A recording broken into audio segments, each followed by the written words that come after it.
As Crystal Kayiza's 14-minute film Edgecombe fades to black, a quote lingers on screen for a few seconds. What a night, it reads.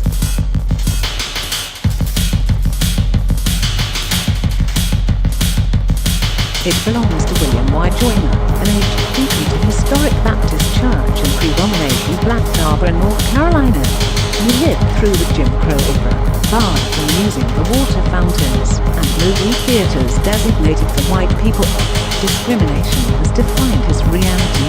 Reflecting on it now, his eyes shift to the floor and his lips tremble, but he never raises his voice or loses his spirit. The horrors of the past help him unite the community through a shared belief in God and the sheer willingness to hope for a better tomorrow.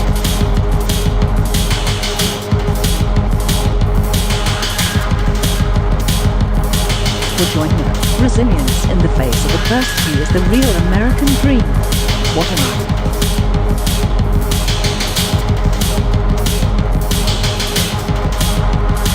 Kayiza met Joyner during one of 2 trips she took to Tarboro to make Edgecombe, a moving film poem about the titular county.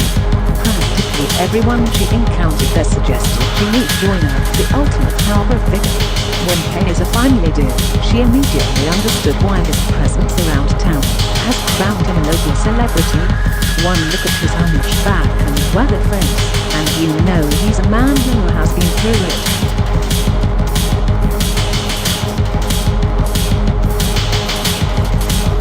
Dedicating a chapter of Edgecombe to Joyner Crystal Kayiza, a promising new talent, someone with an eye for affecting stories. To watch the movie, which screened at last month's Sundance Film Festival after being shown at festivals in Brooklyn, New Orleans and elsewhere, is to wonder where his 25-year-old character has been, and where she is going. Her stylistic instincts using a dream-like haze to capture a reality wherein the passage of time feels like a really that good.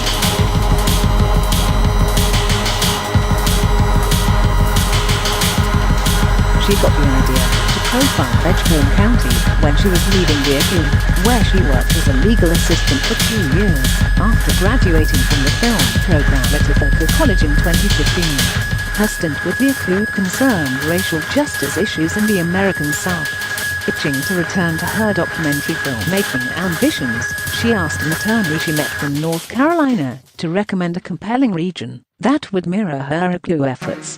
Tarboro, home to cotton plantations in the slave days, is a majority black town.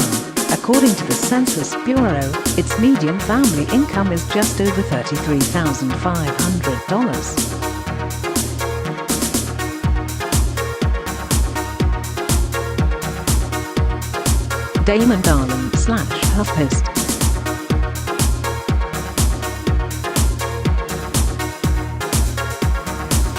Kayiza's 14-minute film is a moving tone poem about Edgecombe County in North Carolina.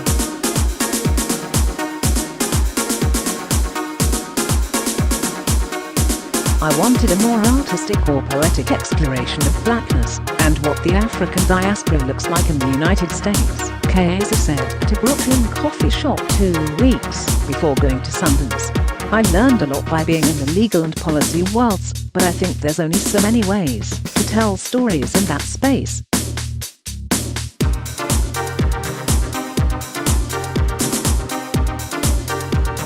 The North Carolina lawyer knew someone who knew someone who knew someone who owned a transition home for parole convicts and others in need, she said.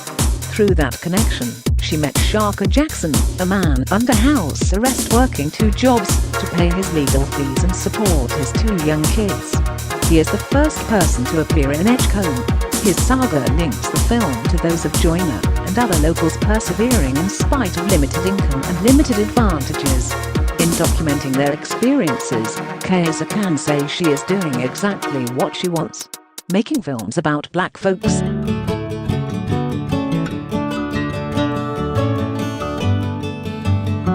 I'm so interested in the nuanced and varying ways that people experience being in a black body in this country, she said. I just don't think we see enough variation of what that looks like.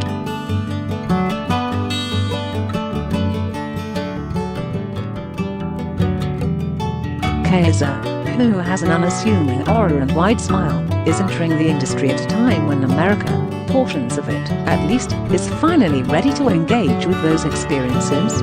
The once niche documentary genre enjoyed a commercial boom in 2018. More docs reached a coveted $10 million gross than in any other year in history.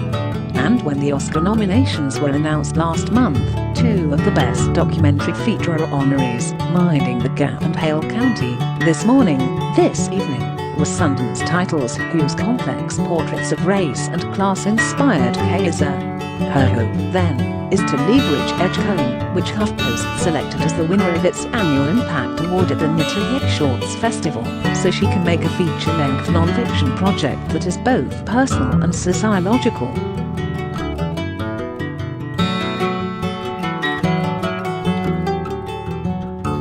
The personal aspect would stem from her family, specifically her father, who emigrated from Uganda to Harlem in 1997. Her mother, also a Ugandan native, joined him there. But raising kids in New York City is tough.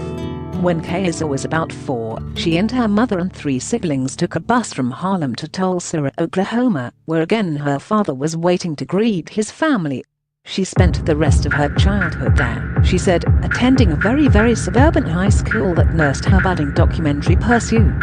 They weren't the only minorities there. Oral Roberts University, a Christian institution in Tulsa, attracts a lot of African immigrants, but she said she felt a certain unsettledness anyway.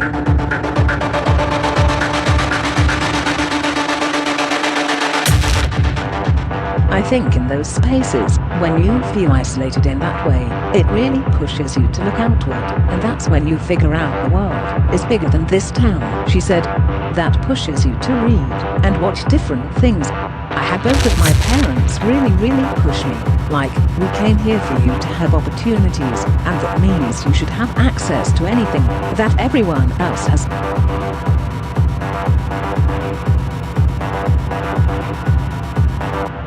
After returning to New York for college, she made her first documentary short, Why We Stay, focusing on gentrification in the South Bronx, a school project that eventually premiered on the Nation's website.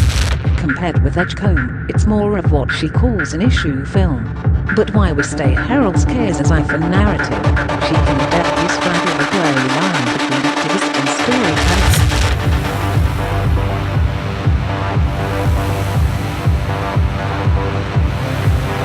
When I was in film school, I really struggled with what it meant to be a black filmmaker, knowing these are the types of stories I want to tell, and wanted to define my own voice, she said. What does it mean to make things about black people? Does it look one specific way? When I think about black stories in the United States, I think about the diaspora. Black, African immigrants and African American folks, and people in the North and people in the South, and just the way that people MacGyver things together just to survive. Those are some of the most incredible stories in the world to me. Star.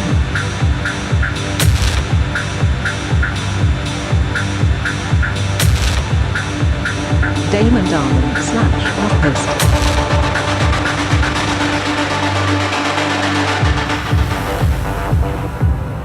HuffPost selected Edgecombe as the winner of its annual Impact Award at the Nitty Shorts Festival in November 2018.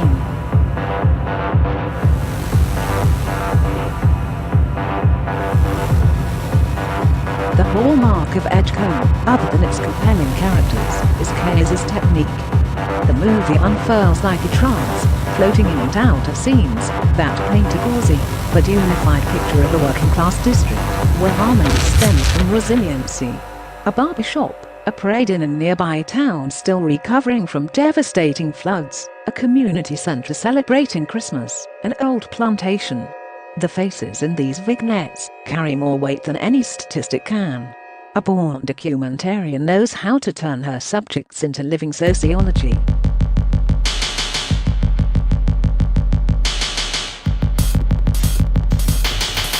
Her feature-length pursuit would do the same. She wants to make a travelogue with her father, who recently acquired a truck driving license. She said she plans to film an intergenerational road trip with her dad, using his immigrant history to explore African identity in the United States. With Edgecombe, she was learning how to build relationships as an outsider entering home to the new town. Now she'll turn the camera inward, using autobiography to reflect an American journey.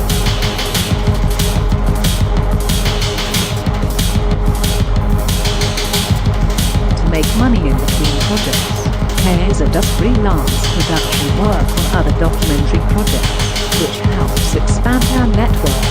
As is the case for many filmmakers of color, her next hurdle is ensuring there are platforms and audiences willing to support her endeavors.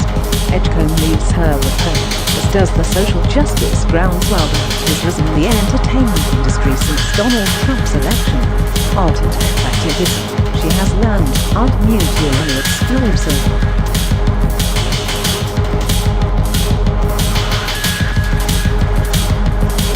I think it's also what led me to go to ACLU, trying to figure out, can I be invested in black storytelling and not also be invested in advocacy? She said, I think I'm at the point now where those things don't have to live in separate worlds.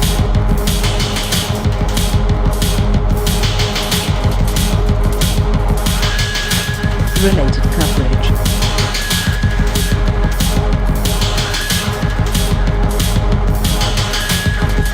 This Dutch 23-year-old epitomizes the future of American filmmaking as Trump scandals mount. Filmmakers gravitate towards short-form responses whilst first gay country musician finds hope while touring the heartland.